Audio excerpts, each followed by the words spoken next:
June 18, 1965. The Copa Room at the Sands Hotel. 2,800 people packed into velvet seats, cocktails sweating on white tablecloths, cigarette smoke curling toward the chandeliers. Dean Martin is on stage. Halfway through Memories Are Made of This, when he sees it. A man in the front row reaches into his jacket. Dean's voice falters for half a second. But the man isn't pulling out a gun. He's pulling out a cigarette. He lights it slowly, deliberately, never breaking eye contact with Dean. Then he does something that makes the entire room uncomfortable. He draws his finger across his throat. Dean stops singing. The band plays on for a few more bars before trailing off into confused silence. 2,800 people hold their breath, and Dean Martin does something that should have gotten him killed. He walks toward the man, he kneels at the edge of the stage, and he hands him the microphone. "You want to run this show? Here, take it." To understand the magnitude of what Dean Martin did that night, you need to understand who was sitting in that front row. Vincent Antonelli wasn't just connected to organized crime. He was one of the most feared enforcers in the Nevada crime family, a man whose name you whispered in Las Vegas, never spoke out loud. He had a reputation for violence that even other mobsters found excessive. He'd been linked to at least a dozen murders, though nothing was ever proven. When Vincent Antonelli wanted to meet with you, you met with him. Period. But Dean Martin had refused. 3 times. The trouble had started 3 days earlier. Dean was in his dressing room at the Sands, preparing for his evening show, when there was a knock at the door. His assistant, a young man named Jackie Romano, opened it. Standing in the hallway was a man in an expensive suit. Jackie recognized him immediately. His face went pale. "Mr. Martin," the man said, not waiting for an invitation. "Mr. Antonelli would like to speak with you after your show tonight, in private." Dean looked up from the magazine he was reading. "Tell Mr. Antonelli I'm pretty tired after shows these days. Maybe another time." The man's expression didn't change. "Mr. Antonelli insists." Dean set down his magazine and stood up. He walked over to the door and looked the man directly in the eyes. "Tell Mr. Antonelli that Dean Martin doesn't take meetings with people who send messengers. If he wants to talk to me, he can come to my dressing room himself and ask nicely."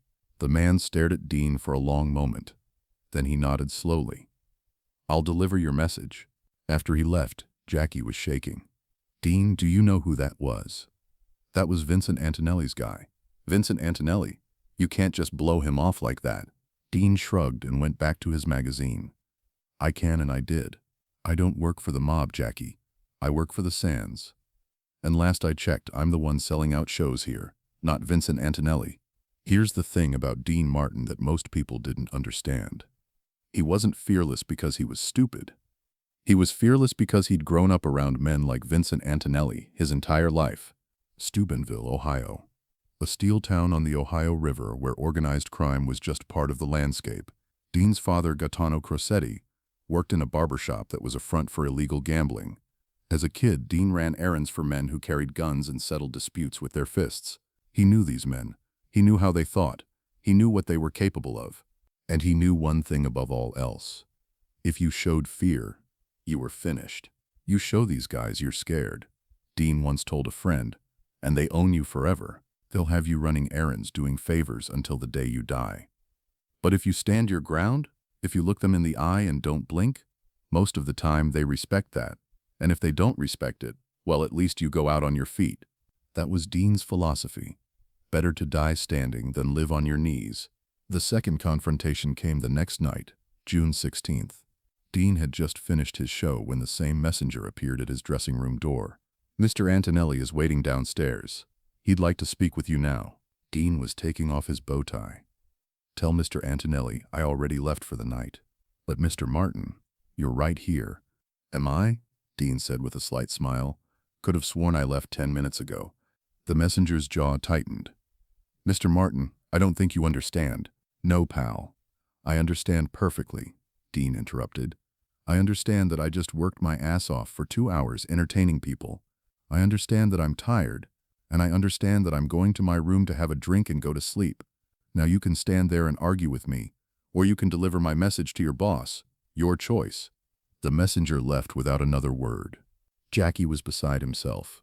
"Dean, you're gonna get yourself killed." You have to talk to Frank. He knows these guys. He can smooth this over. But Dean refused. I'm not getting Frank involved in this, and I'm not meeting with some thug who thinks he can snap his fingers and I'll come running. I'm Dean Martin. I don't run for anybody. By June 17th, word was spreading through the sands that Vincent Antonelli was angry, very angry. Casino staff who worked with the mob quietly warned Dean's people that he needed to make peace. But Dean still refused. That evening, Dean's manager, Herman Citron, came to his dressing room. Dean, I'm begging you, just take the meeting. 5 minutes, that's all. What does he want? Herman hesitated. I'm not sure, but I heard it has something to do with his girlfriend. She's a dancer at the Tropicana. Apparently she's been talking about leaving Vegas, going to Hollywood. Vincent thinks you've been encouraging her. Dean laughed. I've never even met the girl. I don't know what he's talking about. It doesn't matter if it's true or not, Herman said desperately. Vincent believes it, and that's all that matters. Just meet with him, apologize, tell him you'll stay away from her, whatever he wants to hear. But Dean was stubborn. I'm not apologizing for something I didn't do. If Vincent Antonelli has a problem with me, he can bring it up like a man, not through messengers and threats. Herman left shaking his head. He knew Dean well enough to know that once his mind was made up, there was no changing it. And he knew that this situation was about to get very dangerous. June 18th, 1965, the day everything came to a head. Dean arrived at the Sands around 6 p.m. for his 9 p.m. show. The atmosphere in the hotel was tense. Staff members were whispering. Security seemed more alert than usual. Something was happening, but nobody would say what. At 8:30 p.m., Jackie came to Dean's dressing room, looking terrified. Dean, you need to cancel tonight's show. Why would I do that? Vincent Antonelli bought out the first 3 rows, him and about 20 of his guys. They're out there right now, waiting.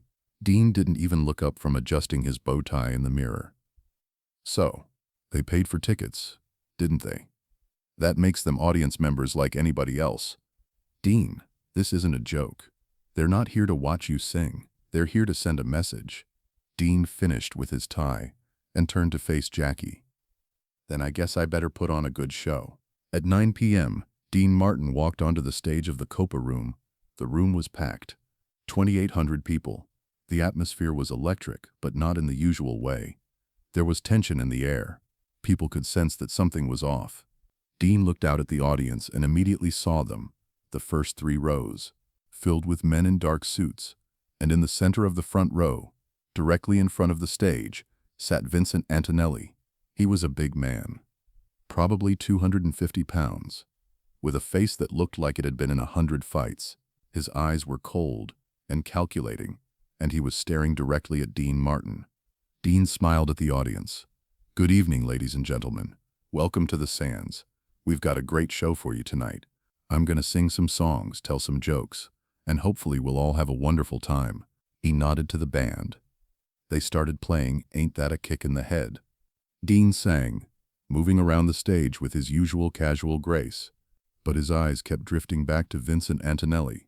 The mobster wasn't clapping, wasn't smiling, just sitting there, staring. Dean finished the first song. The audience applauded enthusiastically. Except for the first 3 rows. They sat in silence. Thank you, Dean said into the microphone.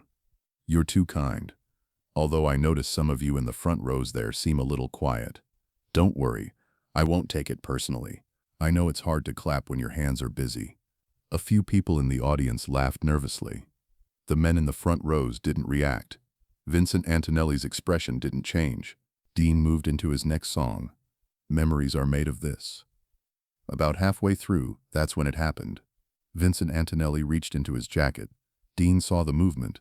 His voice faltered for just a second, but Antonelli wasn't pulling out a gun. He was pulling out a cigarette. He lit it slowly, deliberately, never taking his eyes off Dean. Then Antonelli did something that made the entire room uncomfortable. He raised his hand to his throat, and he drew his fingers slowly across it. Dean saw it. The band saw it. People at the nearby tables saw it. A murmur went through the crowd. Dean stopped singing. The band continued for a few more bars before trailing off into silence. Dean stood at center stage, looking directly at Vincent Antonelli. The room was completely silent. 2,800 people holding their breath. And then Dean did something that nobody expected. He smiled. Folks, we're going to take a little break from the planned program here. See, there's a gentleman in the front row who seems to have something he wants to express. And you know me, I'm all about giving people a chance to express themselves. He started walking toward the front of the stage. The audience tensed. Vincent Antonelli sat perfectly still, but his eyes narrowed. Dean reached the edge of the stage and looked down at the mobster. Sir, I notice you've been sitting there making gestures at me all night. Now, I'm not sure if you're trying to tell me something, or if you're just practicing your sign language, but either way, it's a little distracting. The room was dead silent. Nobody moved. Nobody breathed. Dean continued. So here's what I'm thinking. If you've got something to say, why don't you come up here and say it?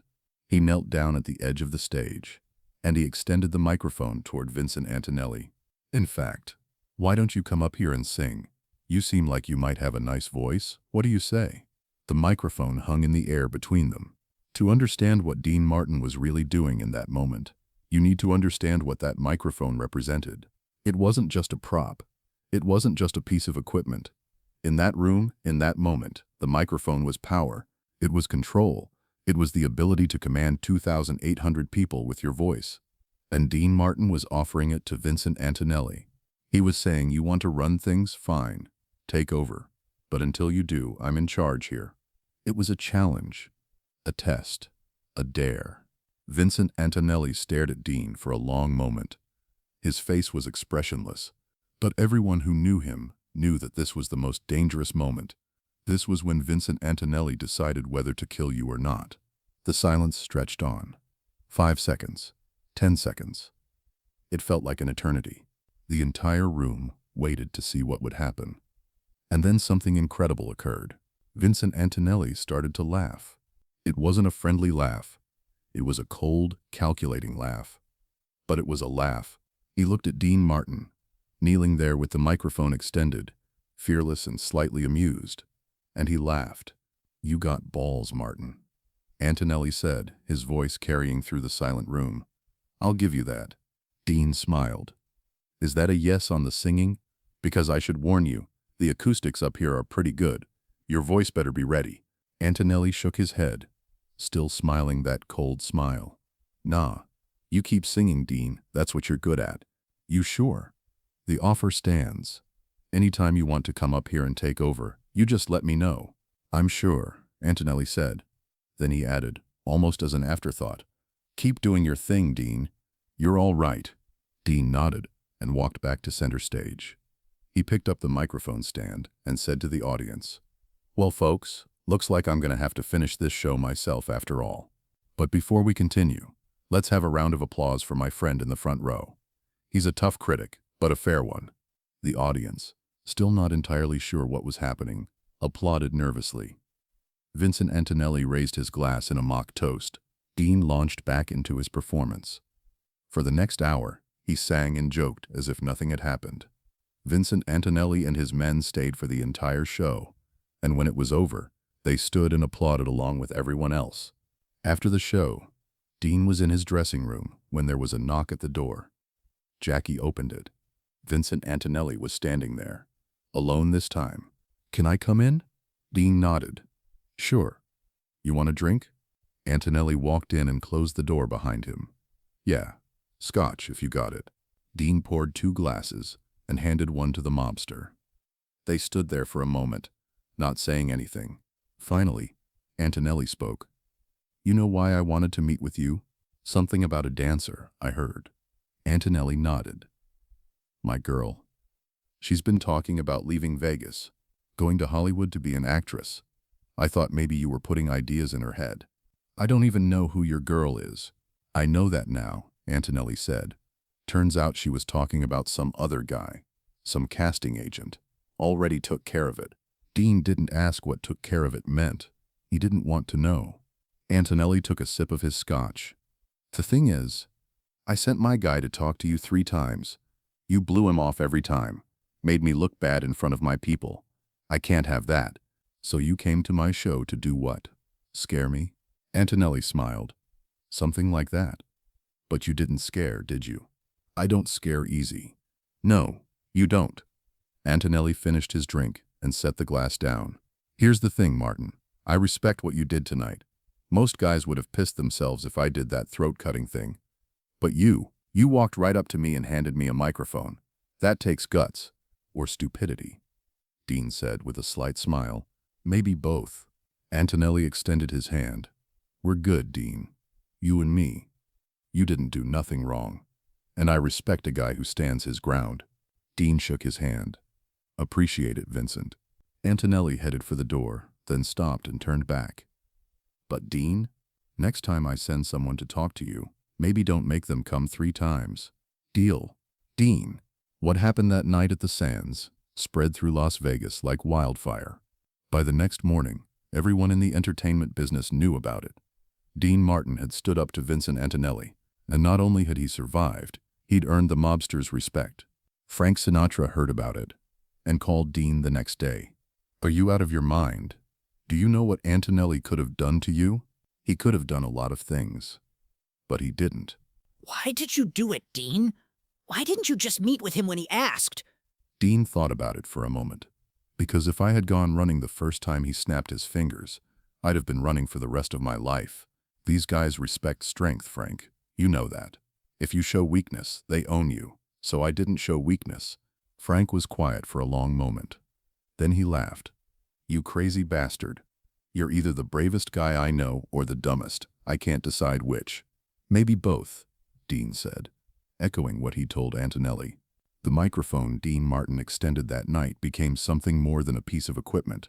In the years that followed, people who were there would talk about it. How Dean had knelt at the edge of that stage. How he'd held out that microphone to one of the most dangerous men in Las Vegas. How he'd smiled while doing it. It was the ballsiest thing I ever saw. A Sands waiter named Eddie Torino remembered years later. Here's this singer, this entertainer, challenging a guy who could have him killed with a phone call, and Dean smiling like it's all a big joke, like he's inviting the guy to karaoke. But it wasn't a joke. And everyone who understood power knew exactly what Dean was doing. The microphone was a test. If Antonelli had taken it, he would have looked foolish. A mobster trying to sing, he would have been humiliated. If he had refused it angrily, he would have looked weak, unable to handle a simple challenge from an entertainer. If he had attacked Dean, he would have had to do it in front of 2,800 witnesses. Career over. Maybe life over. Dean had given him only one way out. Laugh it off and show respect. And Antonelli, smart enough to see the trap, chose the only door Dean had left open. Dean played him like a fiddle, Frank Sinatra would later say. He made Vincent think he won something, when really Dean won everything. That's the kind of thing you can't teach. You either have it or you don't. And Dean had it. Vincent Antonelli and Dean Martin maintained a respectful distance after that night. They would occasionally see each other at restaurants or casinos. They would nod in acknowledgement. Antonelli even came to a few more of Dean's shows over the years, always sitting in the front row, always applauding enthusiastically. In 1973, Vincent Antonelli was shot and killed outside a restaurant in Las Vegas.